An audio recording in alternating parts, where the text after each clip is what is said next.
अस्सलाम वालेकुम मेरे प्यारे भैन भराओ। हाँ जी सुनाओ जी की हाल चाल है। सब ठीक ठाक है और तबीयत सीता सब ठीक ठाक है। की हो रहा वा अपना मसरूफियत की हो रही है। खाने पकाने हो रहे हैं कि बाहर फिल्म घूमन जा रहे हैं कि मौसम इंजॉय कर रहे हैं। जो भी हो दसिया करो। तो यह देखो जी असी अज अपने घर की सब्जी बनाने लगी हुई शलजम ते मटर। ठीक है जी। तो यह साढ़े प्याज आ तो यह साडा मसाला है। तो देख रहे होंगे तुम कहना भी शलजम मटर बना रहे तो यह की पिया वा। ये पई है मलाई जी थोड़ा मैं दसिया भी मैं मलाई जमा करती होंगी तो फिर मैं घे कढ़ती होंगी। पहला भी मैं घे कढ़िया वो मैं नहीं दिखाया तो मैं अज मलाई जमा की हुई तो मक्खन भी कढ़ांगी तो घे भी कढ़ के थोड़ा दिखावगी। माशाल्लाह साडा कितना बड़ा घे निकलिया वा। घे में शामिल कर दिता होया वा तो प्याज पाने लगे आ। बिस्मिल्लाह रहमान रहीम। हाँ जी असीं प्याज शामिल कर दिते है। घे वाला डब्बा कर देंगे हूँ असीं साइड ते यह साडे मसाले है अदरक लसन हरियां मिर्चां तो ये हुण असीं अपने मसाले पा लीए। मिर्चा नमक 1 2 3 चमचियां साडियां हो गई वा मिर्चां दियां। यह चीनी हैगी आ। यह हैगा वा साडा नमक 1 2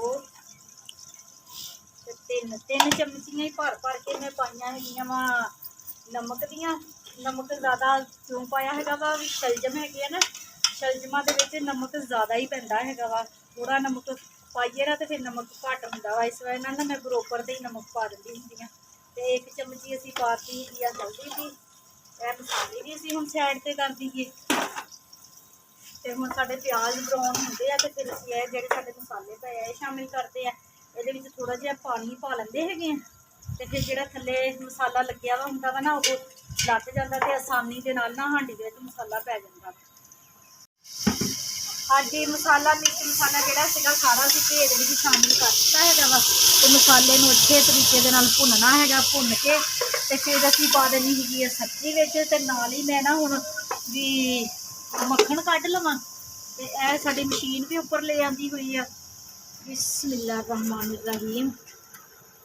हाँ जी इन्नी को मलाई विच पा देनी हैगी।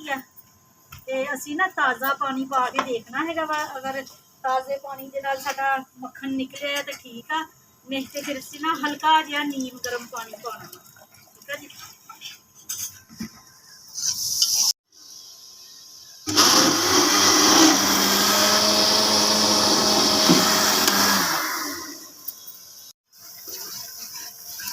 बिस्मिल्लाह रहमान रहीम। हाँ जी मटर भी शामिल कर दिते है। बिस्मिल्लाह रहमान रहीम। ते शलजम भी शामिल कर दिते हैं। ये देख सकते मैं नवीं टोकरियां लैके आई सी। यह भी इन्हों नाल दी एक होर टोकरी भी हैगी वो थले ही हैगी। तो छोटी जी टोकरी मैं लियाई मैं कहा चलो प्याज प्यूज बंदा ये पा लेंदा है वा। तो बाजार से चक्कर लगता ही रहता है वा। तो बस ना याद भुल जाता सीगा। तो फिर ना मेरी बेटी नाल मेरे गई सी बाजार से फिर उन्हें मैनू याद करवाया। तो फिर मैं टोकरियां लैके आई हैं। तो कहती मम्मा भी टोकरियां दे विच ना पाया करो। टोकरियां तो होर भी हैगियां वा थल्ले किचन दे विच पईयां है। तो पर याद ही नहीं रहिंदा छाबिया जी सब्जी बना लईदी है तो इदां इस्तेमाल कर लईदी है। तो असीं हुण इहनूं सिर्फ ना 3 मिनट की सीटी लगा देनी हैगी। तो अल्लाह खैर करे जी साडा सालन बन जांदा वा। तो नाल ही असीं हुण मक्खन भी कढ़ लैंदे आ। पानी गर्म की जरूरत हैगी। मैं मशीन चलाई सीगी तो मक्खन नहीं बनया तो हल्का जिहा ना नीम गर्म पानी पाना वा तो फिर माशाल्लाह साडा मक्खन तैयार हो गया। हाँ जी माशाल्लाह साडा सालन बन के तैयार हो गया वा। धनिया ना दुकाना तो मिलता कोई नहीं। मैं तो फिर ना कट के वावा सारा लिया के ना रख लैंदी हुंदी फ्रिज दे विच गत्ते दे कागज़ दे विच लपेट के। ये देखो माशाल्लाह साडा सालन बन के तैयार हो गया वा। तो पानी में गर्म करने वास्ते रखा हुआ वा। साडा जिहड़ी मलाई हैगी ना इहनूं हल्का नीम गर्म पानी की जरूरत हैगी आ। तो मैं कहा चलो फिर पानी गर्म कर लवां। बिस्मिल्लाह रहमान रहीम। माशाल्लाह माशाल्लाह खुशबू आ रही हैं वा। शलजम मटर साढ़े बहुत ज़बरदस्त बने है। ठीक है जी। तो माशाल्लाह जिहड़ा भैन भरा खाना चाहता है तो 100 बिस्मिल्लाह साढ़े घर आके खा सकते है। ये साडा माशाल्लाह सालन ज़बरदस्त बन के तैयार हो गया वा। ते नाल ही हुण असीं ना मक्खन कढ़दे है। मक्खन कढ़ के फिर घे कढ़ांगे तो तुहानूं दिखांदे है। साडा शलजम मटर का सालन करारा करारा बन के तैयार हो गया। हाँ जी माशाल्लाह देखो हल्का जिहा नीम गर्म में पानी विच पाया ते माशाल्लाह माशाल्लाह ए देखो जी पूरा पेड़ा बन के मक्खन दा निकल आया हैगा वा। ठीक है जी। ते ए वाला जिहड़ा हैगा वा ना विच असी भी आम इंसान नूं ज़्यादा इन्ना नहीं पता हैगा वा। देखण वाले ने कहना कि ये लस्सी हैगी आ। ये असी मलाई तो ला रहे हैगे ना मक्खन मलाई जमा की हुई सी दुध कड़े हुए ने ते उतों असी भी मलाई तो मक्खन बनाया हैगा वा। ते ये साडा दुध ही हैगा वा लस्सी नहीं। ते मेरे ना अजमा के मैं देखा मैं पहला जो मक्खन कढ़िया सीगा ना ते उदों मैं ना दुध दे विच फिर मैं सेवियां पकाइयां सीगियां ते माशाल्लाह बड़ियां जबरदस्त सेवियां बनियां सीगियां। ते फिर मैनू पता लग गया मैं कहा भी ये ना लस्सी नहीं बनी हैगी ये दुध ही हैगा वा। माशाल्लाह देखो साडा मक्खन जबरदस्त निकलिया हैगा है देख सकते हैं माशाल्लाह बहुत प्यारा मक्खन निकलिया हैगा। ते अग चलदी पई है ते बिस्मिल्लाह रहमान रहीम ये हुण असीं रख दिता है खड़े ते ये कड़ कड़ के इहदा बन जाना वा घे। ते ए देखो माशाल्लाह दूध बन गया हैगा ए वाला। ठीक है इनू असीं ज़ाया नहीं करना हैगा। इहदे विच मैं सेवियां बनावांगी ते तुहानूं दिखावांगी बहुत जबरदस्त मिठी चीज़ कोई भी बना सकते कस्टर्ड भी बना सकते हैगे आ। ये तो मैं हुण अपने बच्चों को पुछांगी ना भी की उन्होंने खाना हैगा। ठीक है जी। ते नाल ही हुण असीं दोपहर दा ये साडी दोपहर दी रूटीन हैगी आ। ते नाल ही हुण मैं ना पेड़े कर लवां ते दोपहर दी रोटी बना ला जाती साडा घी निकलदा हैगा वा। ते जाती मैं रोटियां बना लैनियां ते रोटी चोपड़ के खावांगे। ते मेन गल मैं घी अज क्यों कड्ढिया हैगा कल मैं बनाया वा गजरेला। ठीक है जी। ते अज हुण मैं कड्ढिया हैगा घी इसलिए भी देसी घी दा गजरेले नूं तड़का ला के खाइए तो बहुत जबरदस्त बड़ा मज़ा आता है। मैं इसलिए है ना घी अज कढ़िया है वा।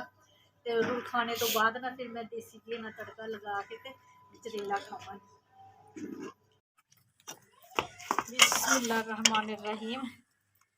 हाँ जी ये साडा दोपहर का खाना तो माशाल्लाह माशाल्लाह घी साडा निकल आया है वा। ए देखो माशाल्लाह तकरीबन ना अद्धा किलो तो ज़्यादा माशाल्लाह घी निकलिया हैगा देसी। ए देख लो जी माशाल्लाह मैं एक सवा किलो दूध लैंदी आ खालस चों आ ते ओहदे नाल माशाल्लाह साडा ना देसी घी निकलिया हैगा वा। ते हुण मैं रोटी चोपड़ी हैगी आ ते रोटी चोपड़ के खानी है। ते फिर बाद च मैं अपना की कहंदे गजरेला जिहड़ा ओनू घी दा तड़का लगा के खाना है। देखो माशाल्लाह रोटी चोपड़ी है खुशबूआं आ रही वा देसी घी दियां ते मूँह चों मेरे पानी भी आन डिया हैगा वा। तो फटाफट मैं हुण खानी हैगी आ रोटी। ठीक है। तो ए अमान फातिमा भी अली हैदर भी रोटी खा रहे हैगे आ ते माशाल्लाह। ते अल्लाह खैर करे जी। अगली वीडियो तक मैनू दिओ इजाज़त ते अपना ज़्यादा तो ज़्यादा ख्याल रखियो अपने भैन भरावां दा अपने हमसायां दा ज़्यादा तो ज़्यादा ख्याल रखा करो। चीज़ एक दूसरे नूं दे के खाया करो प्यार का इजहार करिया करो। चीज़ एक दूसरे नूं देने नाल प्यार वधदा हैगा वा। ठीक है जी। ते अपना ज़्यादा तो ज़्यादा ख्याल रखना है। अपनियां दुआवां च मैनूं भी याद रखियो मैं भी अपनियां दुआवां च अपने भैन भरावां नूं याद रखदी हैगी आ। ते मेरी वीडियो नूं लाइक करिया करो सबसक्राइब करिया करो घंटी दा बटन लाजमी दबाया करो ते वीडियो मेरी पूरी देखिया करो। ठीक है जी। ते एंड तक वीडियो देखिया करो। ते ओके जी अल्लाह हाफिज़।